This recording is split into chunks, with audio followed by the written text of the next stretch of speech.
Hello, ici Karine. Alors, j'ai pas l'habitude de parler à une caméra, mais bienvenue dans mon podcast. On va parler de plein de sujets qui m'animent, comme la famille, la maternité, la parentalité, le couple, les galères dans le couple, les galères des femmes d'aujourd'hui. Bienvenue.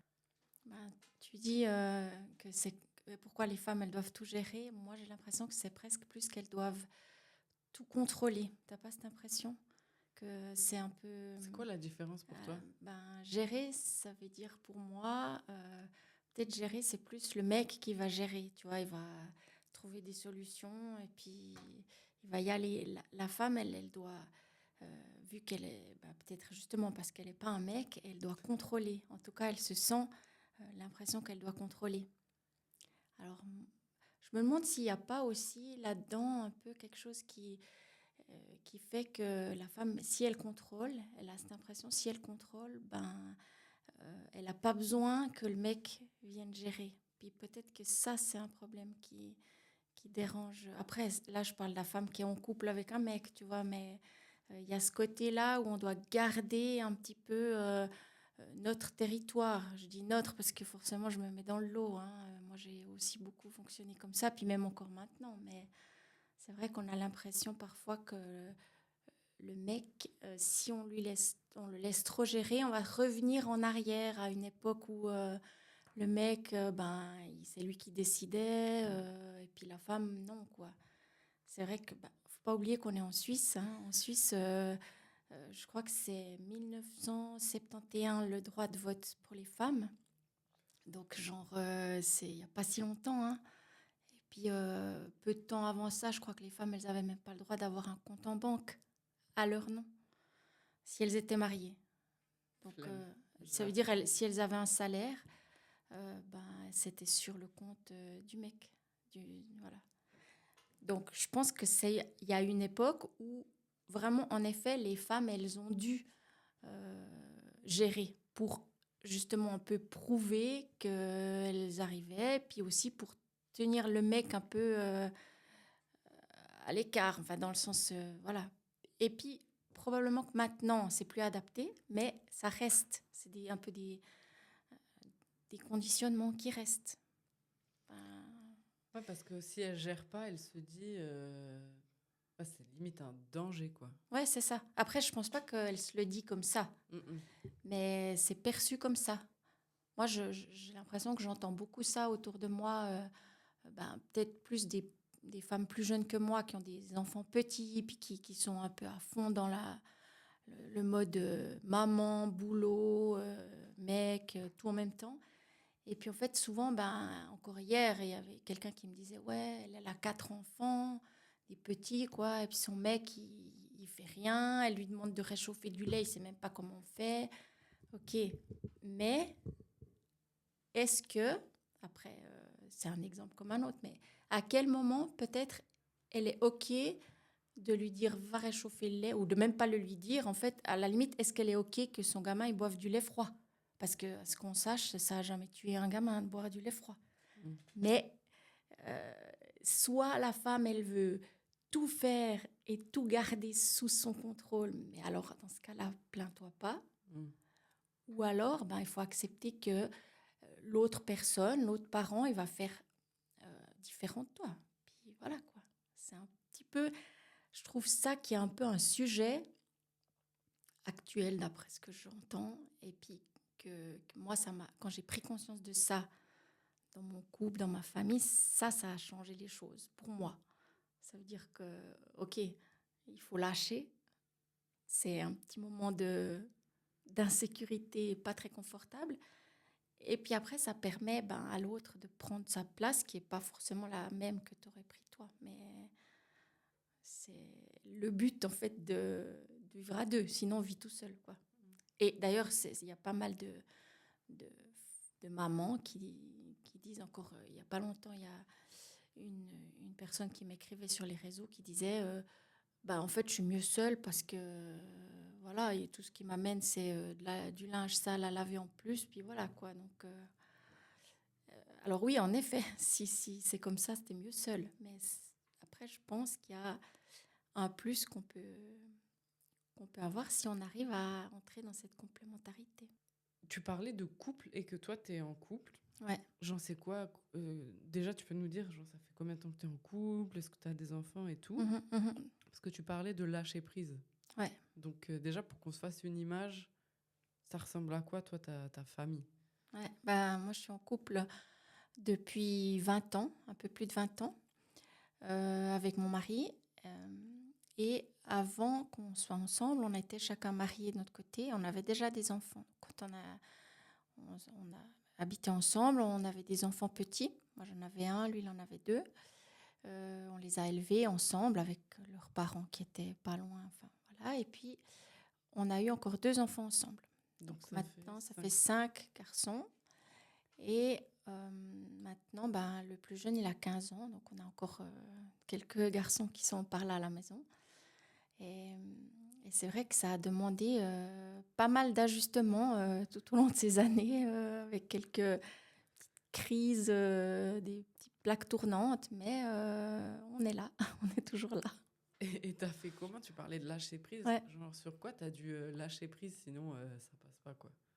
Ah ben, j'ai dû lâcher prise sur 1000 choses. Mais bah, c'est sûr que les enfants, le sujet des enfants et de l'éducation, c'est quelque chose qui était très challengeant dans notre couple. Alors, ça nous a permis aussi après de développer des côtés de notre relation aussi, mais par rapport à l'éducation, un des premiers challenges que j'ai eu, en tout cas, c'était comme j'avais un fils à moi qui n'était pas le fils de mon mari, mais qui vivait avec nous, de laisser cette place en fait à mon mari qui est pas le père de mon fils. Euh, et mon fils, il a un père qui est là, donc de laisser quand même cette place il pouvait prendre soin de lui, il pouvait lui apprendre des choses, et puis après, petit à petit, il pouvait aussi exercer une autorité de parent quand il y avait besoin sur mon fils. Et puis ça, au début, forcément, on s'en défend. Alors, c'est vrai que moi, j'ai été séparée du père de mon fils quand il était très petit, mais donc j'ai pas eu vraiment cette expérience-là avec le père de mon fils. Mais je pense que c'était pas seulement dû au fait que mon mari n'était pas son père. Je pense que c'était aussi dû au fait que c'est un homme et que je devais laisser en fait la place à l'homme, simplement. Alors, ça s'est présenté avant qu'on ait des enfants ensemble, mais après, quand on a eu des enfants ensemble, c'était la suite logique qu'il y avait quand même ces rôles où il fallait laisser la place à chacun, c'est sûr. Donc ça a été un lâcher-prise qui a été vraiment impactant. Ça a changé beaucoup de choses. Et il y a eu d'autres choses. Par exemple, typiquement de laisser le mec être un mec, quoi. Ça veut dire que c'est pas un agneau, quoi. Il faut pas l'énerver. Enfin voilà, sinon il faut pas vouloir vivre avec un mec, quoi. C'est clair.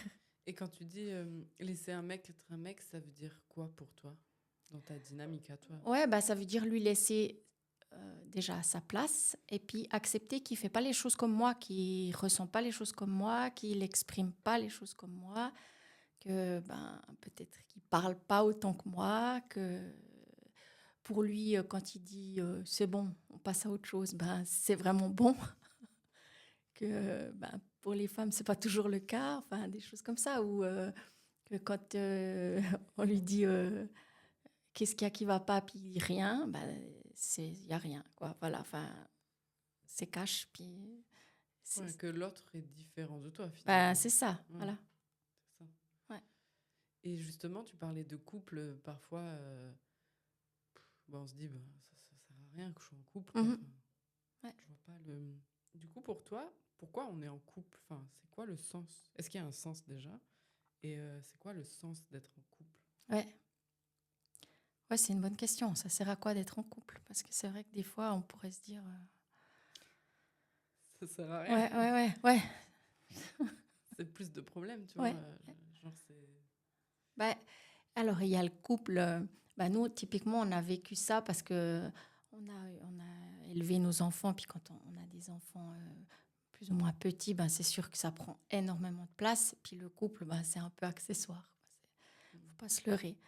Puis après, ben, ça vient le moment où on se pose la question plus ou moins consciemment, est-ce qu'on est toujours obligé d'avoir la même tête en face de nous, quoi? Parce que ben, les enfants, ils ont moins besoin, parce on a peut-être des centres d'intérêt différents. Donc là, typiquement dans notre histoire, j'ai presque envie de dire, retrouvé un sens à notre couple, aussi par nos activités professionnelles, par des projets de business qu'on a mis en place, puis en développant ce côté vraiment d'équipe, de team. Alors, on peut probablement voir ça sans être en couple, hein, dans un business, mais euh, là, c'était vraiment la force de notre duo, je dirais, c'est qu'on se connaît, parce que ça fait un moment que, voilà, on se côtoie. Et puis, euh, et puis voilà, qu'on connaît les atouts de l'un et de l'autre, qu'on peut se soutenir dans nos points faibles, etc. Donc ça, c'est vraiment, je pense, le vrai point fort. Ouais, alors moi, je suis dentiste Ouais. de Donc, formation. c'est pas. C'est quand même Ouais, ouais, un gros poste, quoi. ouais. Tu- C'est sérieux, quoi. Tu vois. Ouais, C'est une belle c'est pas carrière. très marrant. Ouais, voilà. Ouais, Donc, tu peux pas faire n'importe quoi. ouais. Comment, parce que tout à l'heure, on parlait de, tu sais, gérer, Mhm, contrôler. Comment tu fais pour gérer tes enfants, gérer la famille, enfin, ton couple, quoi, ouais. et gérer une carrière? Genre, ça se passe comment? T'as fait comment? Ben voilà, alors au début, c'est vrai que j'étais en mode tour de contrôle, hein. Ça veut dire que je faisais, ben, typiquement, c'est un détail, mais je faisais des listes pour mon mari, par exemple, ou peu importe qui gardait les enfants, que ce soit une grand-mère, une nounou. J'écrivais tout, tout, tout, tout, qu'il fallait faire ça, ça. Pour les courses aussi, je faisais une liste de courses si c'était pas moi qui allais faire les courses, etc. Puis un jour, ben, mon mari m'a vraiment dit, c'est bon, quoi. Enfin, je suis pas débile, t'as pas besoin de tout écrire. Et puis, ça, c'est un truc que j'ai lâché, ça paraît stupide, hein, mais donc, ok, je contrôle ce que j'ai à contrôler quand c'est le moment de le contrôler. Si je suis avec mes enfants, je suis là, voilà. Mais si je suis au travail et puis que j'ai mandaté quelqu'un, en l'occurrence sur mon mari ou quelqu'un d'autre, bah, ok, ben alors je suis pas là. Bah, typiquement, maintenant, c'est la mode des caméras. Hmm. Hein, il y a des gens qui ont la caméra sur le babysitter. Voilà. Alors, je critique pas, hein, mais ça, c'est tour de contrôle, par exemple, pour moi. C'est qu'on peut pas, j'aurais pas pu faire mon travail et en même temps avoir un œil à la maison. Voilà, donc il faut essayer enfin, c'est ce que j'ai essayé de faire, de lâcher un petit peu, de ne pas vouloir faire tout en même temps, sinon mon cerveau, il vrille. Mais pour ça, ça veut dire euh, reconnaître les différentes fonctions. Être parent, pour moi, c'est une fonction. Être dentiste, c'est une fonction. Voilà, quand je suis dans une fonction, ben, je suis là, dans cette fonction. Et puis, quand je suis... Voilà, je ne peux pas faire deux choses en même temps. Enfin, je peux, mais Ouais, parce qu'on dit souvent, tu sais, on fait des en femmes. vrai, je peux. Oui, c'est ça. Ouais. Mais du coup, tu vois, est-ce que ton mari, il avait cette volonté de tout contrôler aussi? Ou pas? Non, non. Non, non, pas Ouais, du tout. alors pourquoi tu vois, c'est ça que Mhm. j'aimerais comprendre, la Ouais. différence où bah lui, il s'est dit Enfin, pas dans le sens qu'il s'en fout ou non, qu'il non. gère pas, mais lui, bah, typiquement, quand il est au travail, il est au travail. Et puis voilà, puis si on l'appelle parce qu'on a besoin de quelque chose, il est là, mais sinon, voilà. Après, bah, je pense que ça, c'est peut-être quelque chose qui est plus masculin par rapport, en tout cas, à l'éducation des enfants, où eh ben, les expériences, ça forge une personne. Donc, si, je sais pas, on a oublié de lui mettre son goûter dans son sac à l'enfant, puis qu'il a rien à manger pour son goûter à l'école, ça va pas le tuer. Voilà, donc ça, c'est le père qui fait ça, je pense. Enfin, d'après mon ressenti. Donc, ça aide à prendre un peu d'autonomie petit à petit, etc. Et quand on veut tout contrôler, ça donne aussi, ben justement, on ne peut pas contrôler un enfant en permanence non plus. D'avoir lâché ça, ça m'a beaucoup aidé quand ils sont devenus ados. Parce que forcément, ado, faut lâcher un peu, quoi. Sinon, c'est là où ça coince, je pense. C'est quand l'enfant, il se sent pas, qu'on n'a pas confiance en lui, etc. Donc, je ne sais pas pourquoi, pour répondre à ta question, pourquoi moi j'avais plus ce besoin de contrôler que lui, mais je pense que c'est une question de confiance aussi au bout d'un moment. Mm. Lui, probablement qu'il me fait 100% confiance quand je suis avec les enfants. Maintenant, je peux dire que je lui fais confiance, mais il y a peut-être eu des moments où, justement, je n'avais pas tout à fait confiance, que c'était pas comme j'aurais voulu que ça soit fait, etc. Donc, Et tu te considères comme une femme accomplie, toi? bonne question. Est-ce que je me considère comme une femme accomplie? Oui, oui. Et du coup, c'est quoi un peu pour toi les critères, entre guillemets, d'une femme accomplie? Bah, être une femme accomplie, c'est de, d'avoir accès à une certaine autonomie par rapport à mes désirs au sens large, que ce soit mes désirs d'accomplissement professionnel, mes désirs de pouvoir monter des projets et puis de donner de l'importance aux relations qui comptent pour moi, à commencer par le couple, mais surtout à mes enfants. Ça veut dire que pour moi, être une femme accomplie, comme j'ai des enfants, c'est aussi la facette de, de la maman, donc ça c'est important. Euh, ouais, je pense qu'une femme accomplie, c'est de pouvoir donner la place à mes projets, je dirais. Donc ça passe aussi par la carrière pour toi? Non, ça passe pas par la carrière, ça passe par justement après, par des projets, j'allais dire, parce que moi, je suis quand même quelqu'un je m'éparpille beaucoup. Je sais pas si éparpiller, c'est un peu péjoratif, mais j'ai tout le temps 1000 projets un peu dans la tête, 1000 idées en cours. Donc, une carrière, ça colle pas tellement à ça. Ça, c'est dû à ma façon de fonctionner. En fait, une carrière, pour moi, la définition d'une carrière, c'est tu pars sur une entreprise, tu construis un truc, puis tu t'y tiens dans la durée, et puis tu te mets à fond dans ta carrière, justement. Alors que moi, j'ai jamais fait ça. Alors oui, j'étais dentiste pendant longtemps, et puis j'ai développé des projets super, mais c'était jamais mon fer de lance, je dirais. C'était plus un travail que je faisais presque alimentaire, dans le sens, voilà, c'est pas le truc où je m'épanouissais le plus. Euh, Maintenant, j'ai repris quelques projets dans ce domaine-là où vraiment, c'est vraiment pour le plaisir.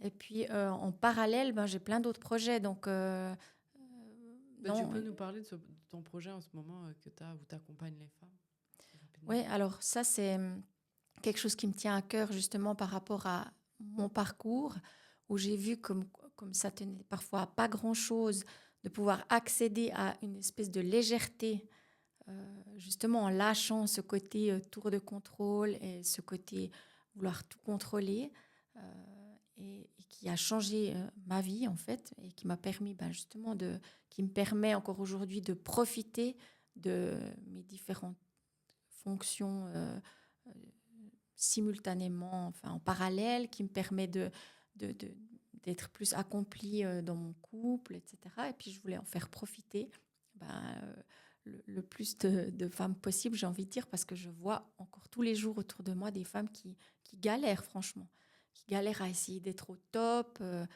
physiquement, hein, parce que on nous en demande quand même beaucoup. Voilà, il faut faire du sport, il faut manger bien, il faut que les enfants mangent bien, il faut être habillé top, il faut pour payer ça, il faut des sous, donc il faut bosser, il faut faire tout en même temps. Et en plus encore après, il faut être dans un couple épanoui, donc il faut aussi être au taquet pour passer des moments sympas en couple, etc. Donc c'est vraiment too much à mon avis. Donc il Et ces faut... femmes qui, tu vois, que tu dis qu'elles galèrent, genre, elles galèrent sur quoi, comment, ça ressemble à quoi, tu vois? Alors, elles galèrent.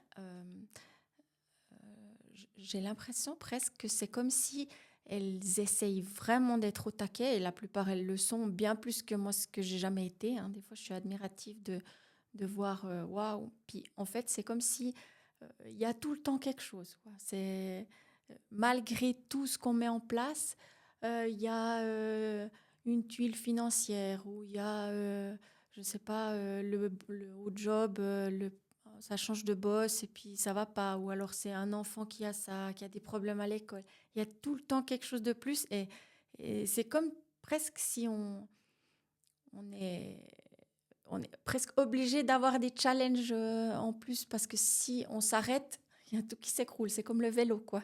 Si tu es sur ton vélo, tu t'arrêtes, ben voilà. Donc là, c'est comme si on doit presque se mettre des challenges les uns après les autres pour pas s'écrouler, quoi. Mais du coup, ce dont tu parles, est-ce que c'est pas une charge mentale qui grandit en permanence Ouais, et qui les empêche de faire ce qu'elles veulent, en fait? De ce que je comprends, c'est qu'elles font pas ce qu'elles veulent, elles sont un peu happées par ouais, les problèmes, quoi, de la vie. ouais.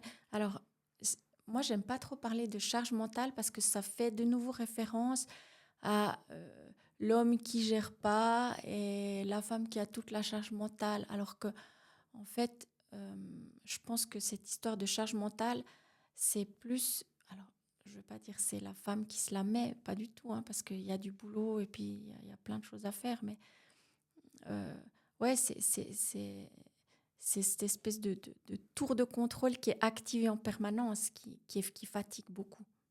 Et puis qui ne nous permet pas finalement d'accéder à nos aspirations vraiment, ou ce qu'on a envie, ce qu'on aime, et puis être plus dans la joie en fait. Parce que finalement, les enfants, ils veulent quoi? Ils veulent que tout soit parfait ou ils veulent une maman, un papa qui sont joyeux, contents. C'est ça que, voilà. Donc, en fait, le... les femmes, elles galèrent parce qu'elles n'arrivent pas à réaliser leurs aspirations. C'est ça? Ou Oui, même à mais savoir quelles sont leurs c'est ça, aspirations. Ouais. Elles exactement. savent même pas ce qu'elles veulent, Voilà, quoi. j'allais dire avant de réaliser leurs aspirations, c'est peut-être même elles s'autorisent pas à se poser la question qu'est-ce qu'elles veulent vraiment. D'ailleurs, bah, moi, pendant longtemps, je me disais, je me pose même pas la question. Parce que de toute façon, j'aurais ni le temps, ni l'argent, ouais, donc, ni l'espace pour faire des choses que j'aurais envie. Donc, pourquoi se poser la question? Et comment on sort de là, si tu devais donner genre un conseil pour démarrer, Ouais, juste démarrer, de se dire voilà, par où je peux commencer? Juste un petit truc, tu vois. ouais. Et ben, moi, je commencerais par déjà ne faire que ce qui est vraiment indispensable dans la maison. Tant pis si pendant un moment le linge il est pas repassé, c'est pas voilà, que ce qui est indispensable et puis il va rester forcément du temps. Donc ce temps-là, essayez de faire des trucs vraiment qui te font kiffer. Euh, des trucs vraiment ce que t'aimes. Si t'as pas envie, fais-le pas. Mhm. Si t'as envie, ben vas-y. Et puis si ça veut dire commander une pizza au lieu de faire à manger, ben commande ta pizza puis regarde ta série, quoi. Ça veut pas dire qu'il faut voilà, mais ouais. J'espère que le podcast vous a plu. Si vous voulez aller plus loin, tout est dans la description.